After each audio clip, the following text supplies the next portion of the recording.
Hey, Thrand here. Hey, this is Eldgrim. Do we have a special thing for you? We have a package here from Neil Burridge. He's from Cornwall, England. Everybody may know who he is if you've seen some of the programs on the History Channel about ancient Bronze Age weapons. He's a master Bronze Age smith and actually makes replicas, actual historical replicas like you would find in a museum. After the conservation of finding the item and so on, he does exact. I mean, these are to a T. I haven't seen what's in here yet, so we're going to start opening this up and check it out. Yeah, I'm really curious to see what we got. Lots of tape on it. I did start kind of trying to unwrap the tape, so it's kind of easy. Well, you know, can't be here all day trying to unwrap tape. Yeah, very true. Very true. Get started. I'm dying to see these. He's had nothing but good things to say of them. I've seen pics without the handles on them. I can already tell you from what I've seen so far, I'm excited. This is awesome. Wow, he made us one each. The idea, he said, was so we could do our Iliad episode and we could actually try to reconstruct the combat, because I told him how I had been looking at vases for a while now, I think, trying to reconstruct ancient fighting styles from this time period. Ever since we did our Spartan video, I've been looking at the ancient Greek. You love the Iliad. Yeah, it's one of my favorite these epics. Are beautiful. We got to get these things apart. No doubt. I need to see those better. I think our fans would like to see them better. Wow. He even hinted at wanting to actually put Hugin and Munin on them. Odin's Rolfen. And I was like, wow. That's, if he thinks they're that good, that he would like to name them after Odin's ravens. And another thing you might not know, Bronze Age swords were used in Scandinavia. And these actually, this design went over from, it went into Central Europe. It went to the British Isles, and it was in Scandinavia. Honestly, we have a saga where a gentleman finds a magic sword from one of his ancestors in a tomb, and the thing is green and will not rust. So the only thing it could have been, and the sword was supposed to be magical and well revered, was bronze. Bronze, actually, something made like this is, I can even get the tape off. You got yours off already? Yeah, I've been showing it to everybody. I love that one. It's the one I like with the, because I looked at the pictures he sent with the double groove. It actually has a ridge around the outside. Earlier ones have what they call a blood groove or a fuller type design.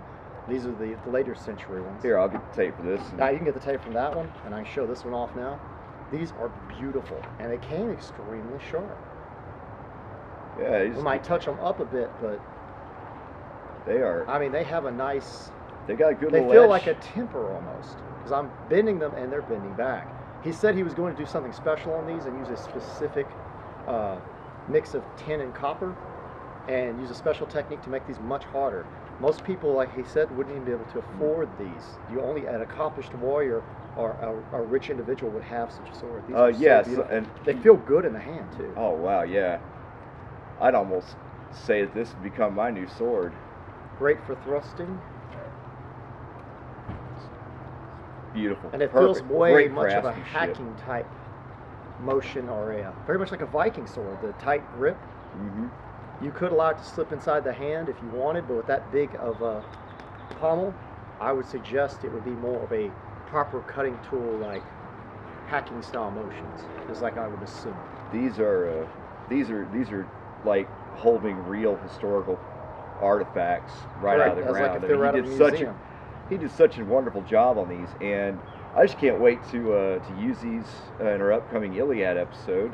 We'll have a lot more content. Lots of testing. I want to test a linothorax, like actually test linen armor that might have been used against it at the time period. Maybe some leather. Of course, we don't have any bronze, unfortunately. Maybe we could test it against a iron sword, because the rumor is these things are tougher than iron. Iron only replaced bronze, not because the bronze couldn't be made tougher. The iron was very soft then, it didn't have any steel in it. So the reason it replaced it was cheaper. It was mass produced, it was cheaper, and there were still warriors that swore by bronze, even when iron became more common. That's right. You know what? We have a gel head here. We might try it out. We should try something. I'm thinking on it. I might make sure these are honed up. I'm itching. Because they did go through the mail. Yeah. They feel sharp though. I'm feeling a nice. Yeah, that's a nice edge. I'm feeling a ridiculously sharp edge here, guys. Excellent craftsmanship. It's hanging on my nail easily, so. I mean, Very beautiful. Thank you, love it. Neil Burridge. Thank you, Neil. This is just us receiving the package. We are going to do way more with these and enjoy every minute of it. They're Definitely. beautiful. Thank you so much, Milord. Let's check it out.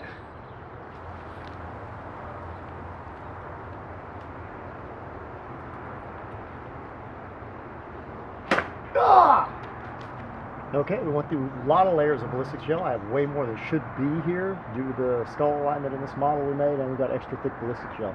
We went into the skull and we had blood dripping down. But no doubt that would have been a killing blow. We might take another whack at it. Sword seemed to handle well.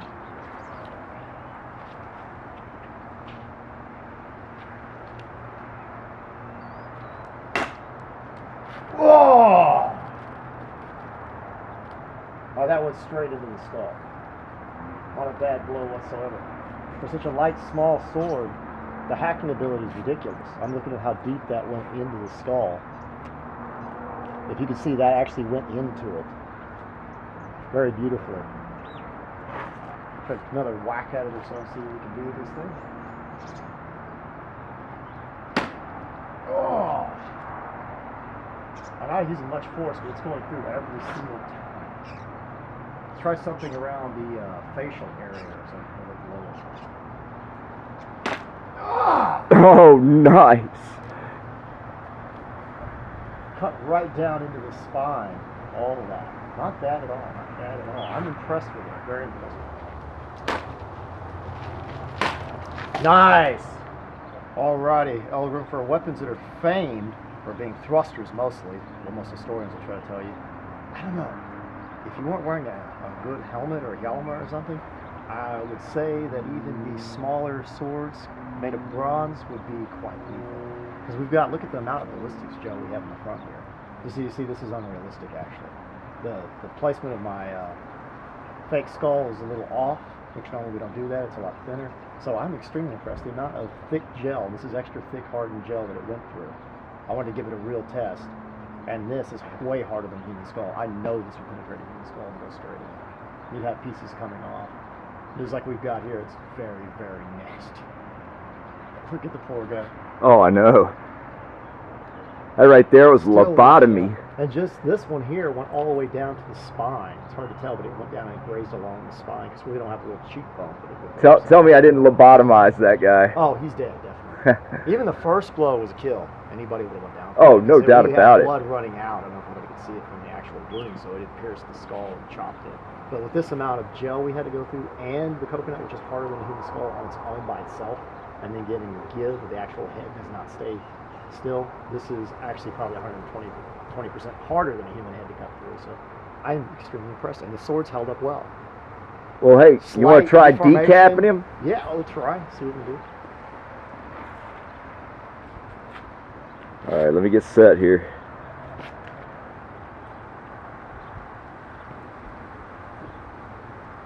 All right, man, ready when you are. Ugh. We lost our top, and talk about blowing your top. Wood. That's the problem. I had a large wooden dowel in here. I didn't actually hit our neck. And like I said, so you all didn't think I was lying to y'all, I was hitting a piece of very hard wood. The only piece I had to join this with, and I was not hitting the actual fake neck that should have simulated bone. So it was cutting halfway through a piece of oak, plus all that ballistic gel. So I'm extremely impressed. It didn't damage the blade. I'm chopping into actual wood, and one hit made it, like I said, almost halfway through. If you can see, it's kind of hard. These cuts are nasty. These performed extremely well. They held up way better than I thought they would against this kind of resistance. Because like I said, this is an extreme analog head. It's actually harder than an actual human head. So I would say these things perform beautifully.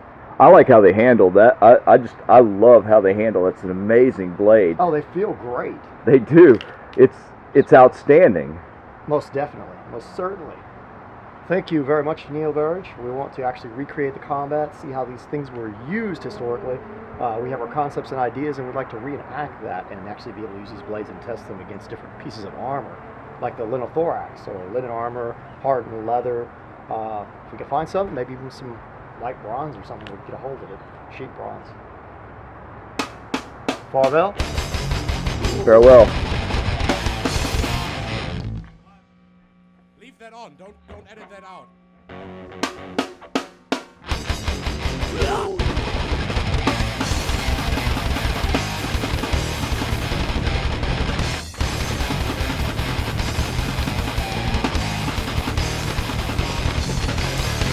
If you enjoyed this video, please like and subscribe. Find us on Facebook at Thrand and Eldgrim Well of Remembrance. Help improve our content. Please donate at www.patreon.com/Thrand.